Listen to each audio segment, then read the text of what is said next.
ঈশ্বরের আশীর্বাদে ও ঈশ্বরের ভালোবাসায় আমরা সকলে ভালো আছি। তোমরা কেমন আছো বন্ধুরা? অবশ্যই কিন্তু কমেন্টে জানাবে। শুভ সকাল বন্ধুরা, সকলে কেমন আছো? আশা করি সকলে খুব খুব ভালো আছো। মায়ের মনে ভীষণ দুঃখ, সবেদা গাছে কেন সবেদা হচ্ছে না, ফুল আসছে আর নষ্ট হয়ে যাচ্ছে, ঠিক জানি না কি কারণে। তো এই নিয়েই মা বলছিল, দেখ সবেদা গাছে ফুল আসছে, এদিকে ফল হচ্ছে না কেন, কে জানে। এই নিয়ে ভীষণ মন খারাপ মার। আর দেখো আমাকে কি হারে মারে স্তুতি শোনা, দেখো শুধু ওই ক্লিপটার জন্য। আর এই যে ছাদে চলে এসেছি বন্ধুরা, তোমার হচ্ছে কিনা কাপড় তুলতে। তোমার হচ্ছে কিনা গাছগুলো তোমাদের দেখায়, দেখো কত কত বড় হয়ে গেছে গাছগুলো। এখন না এখনও বেরোয়নি কেন কি জানি, আমার মানে দানা ভালো না।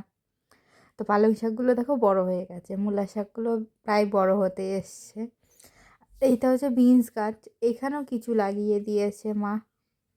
দেখো শুধু এইগুলো তো এখনও বেরোনি, এগুলো তো দেরিতে বেরোবে। মাকে আমি কালকে জিজ্ঞাসা করলাম, তো দোকানদারকে জিজ্ঞাসা করেছিল যে এখনও কেন হয়নি, বললো পরে হবে। তো দেখো বন্ধুরা, আজকে তোমাদের সকলকে প্রথম থেকে শেষ পর্যন্ত সাথে থাকার অনুরোধ করছি। অবশ্যই তোমরা সকলে একটু ধৈর্য সহকারে আমার ব্লগটি দেখো বন্ধুরা, তাহলে কি বলো তো, আমার ওয়াচ টাইমটা কভার হবে আর আমি তোমাদের ভালোবাসায় তোমাদের আশীর্বাদে এইভাবে এগিয়ে যেতে পারবো। অনেক তো এগিয়ে এসেছি, আর কিছুটা পথ বাকি। তোমরা যদি ভালোবাসা দিয়ে পাশে থাকো, অবশ্যই আমি এগিয়ে যেতে পারবো। এই একটাই রিকোয়েস্ট তোমাদের সকলের কাছে অনুরোধ করছি আমি। তো মা একদম ভোরভোর চলে এসে কচু শাক তুলতে, দেখো কাশি এখনও তেমন একটা ভালো হয়নি। আর একটা কি জানো, সহজে কাশি হলে না একটু কমতে চায় না আমার। দেখো লঙ্কা গাছে ভর্তি লঙ্কা, আর এই দেখো ঠিক মাথার উপর একটা বেল ঝুলছে। তো এই লঙ্কা গাছ কাদের কাদের বাড়িতে আসে অবশ্যই কিন্তু কমেন্টে জানিও। আর একটা কথা বন্ধুরা, তোমাদের সাথে শেয়ার করতে অনেক দিন ধরেই ভাবছি করব করব, কিন্তু করা হয়ে উঠছে না। তো সি সেকশনের পরে অনেকেরই তোমার হচ্ছে কোমর ব্যথা হয়, আবার অনেকেরই হয় না, কিন্তু আমার তো ভীষণই হয়। আমার দলে কারা কারা আছে অবশ্যই আমাকে একটু কমেন্টে জানিও। ভীষণ বন্ধুরা, এক এক সময় তো উঠতেই পারি না, এত পরিমাণে কষ্ট। আর এই দেখো লাল শাক সব বেরিয়ে গেছে, তা ফুল বাগানের মধ্যে দিয়েছে। ফুল বাগানে ফুল গাছ থাকবে কি, লাল শাকে এখন ভরে যাবে ফুল বাগান। আর তোমার হচ্ছে কিনা ওইদিকে ভালো পাতা পাইনি মা, আবার এই দিকে চলে এসে পাতা কাটতে মা। মা বলছে ওইদিকে একদম ভালো পাতা নেই, তুই এদিক থেকেই আবার নিয়ে যাই। তো তোমরা কে কে এই গাছের পাতা খাও অবশ্যই কিন্তু আমাকে কমেন্টে জানিও। আর আমাদের বাড়ির আশেপাশে এখনও কেউ ঘুম থেকে উঠিনি বন্ধুরা, তো বুঝতেই পারছো বাইরে কোনো সাউন্ড নেই এখনও পর্যন্ত। গলাটার ভেতর না কেমন যেন হচ্ছে। অবশ্যই তোমরা একটু মানিয়ে গুছিয়ে নিও আমার ভিডিওগুলো। কেমন লাগে আমার ভিডিও অবশ্যই কিন্তু কমেন্টে জানাবে বন্ধুরা তোমরা সকলে, তাহলে আমি বুঝবো কোথায় ভুল ত্রুটি হচ্ছে, সেইটা সংশোধন করার চেষ্টা করব। আর এখন আমি বাইরে যাচ্ছি, যেহেতু মা আজকে রান্নাঘরে ভাত বসিয়েছে। ওই দেখো মা একদম জড়সড় হয়ে বসে আছে।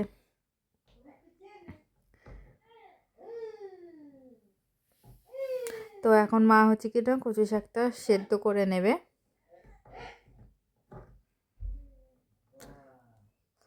তো মা এখন জলের মধ্যে এটা সেদ্ধ বসিয়ে দিচ্ছে। আর এই দেখো বন্ধুরা, বাগানে 2-3টা মাত্র গোলাপ ফুল হয়েছে, বেশি হয়নি। তো কুড়ি এসছে, আশা করি খুব তাড়াতাড়ি হবে। তো এইভাবে না সবাই ভিডিও বানিয়ে, আমিও ভাবলাম একটু চেষ্টা করি, কিন্তু শেষ পর্যন্ত ফুলগুলো বন্ধুরা পুরো ঝরে নষ্ট হয়ে গেছে, তাই আর চেষ্টা করলাম না। এই দেখো সব কুড়ি চলে এসছে ফুলে। এই গাছে ফুলটা ভীষণ সুন্দর, সাদা আবার লাল, কি সুন্দর লাগে। আর এই দেখো আমাদের পুচকি গাছের পুচকি লঙ্কা। আর বাইরে বাবা সাইকেল রাখা আছে, আর ওদিকে তোমার হচ্ছে কিনা একজন কাজ করছে। আজকে স্পেশাল রেসিপি কী জানো বন্ধুরা, সর্ষে পাতার চাটনি, ভীষণ ভালো লেগেছে খেতে। এই দিয়েই ভাত খেয়ে উঠবে সকলে।